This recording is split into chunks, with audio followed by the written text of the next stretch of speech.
When cannabis becomes legal sometime around Canada Day 2018, here's what it'll mean for you.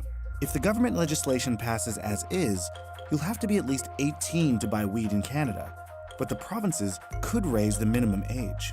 The provinces will also figure out where and how it's sold. 30 grams is the maximum amount of weed you'll be able to have on you legally.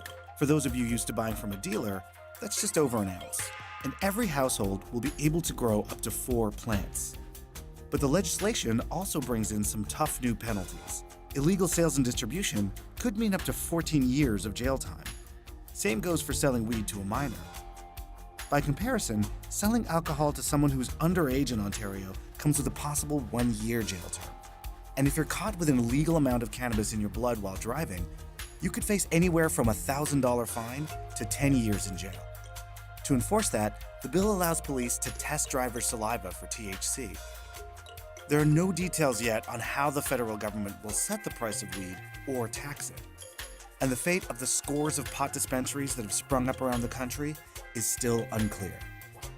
We're going to move on and talk about money a little bit. Weed is poised to be a multi-billion-dollar industry in Canada, but there has been some tension between the dispensaries and the federally licensed producers. So we're going to take a question from Jody Emery. She's a former dispensary owner and activist currently facing trafficking charges.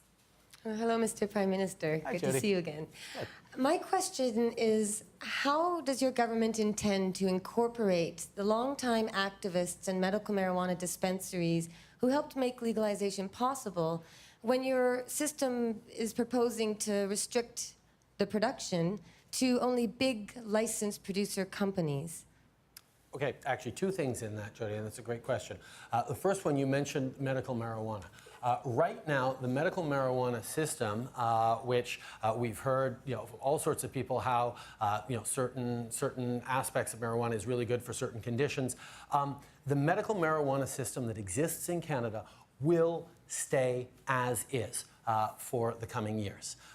Right now, however, the medical marijuana system is the only legal system also for recreational use, and a lot of people are getting recreational marijuana through the medical marijuana system. So once we've created opportunities for adults to purchase marijuana for recreational use legally, that's going to take a lot of pressure off of the medical marijuana system, and we'll be able to make better determinations about how to support medical marijuana users and producers and the research that needs to continue going on in that. So separating out those 2 things is going to radically transform the environment in which medical marijuana currently works.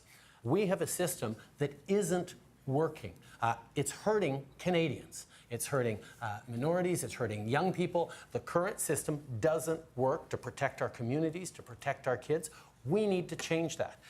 We will change that. We will change the law. We're taking the time necessary to get it right, because we've seen in places where it hasn't exactly gone right, that we can learn from that. And then we will move forward in a thoughtful way on fixing past wrongs that happened because of this erroneous law that I didn't put in place and that I'm working hard to fix.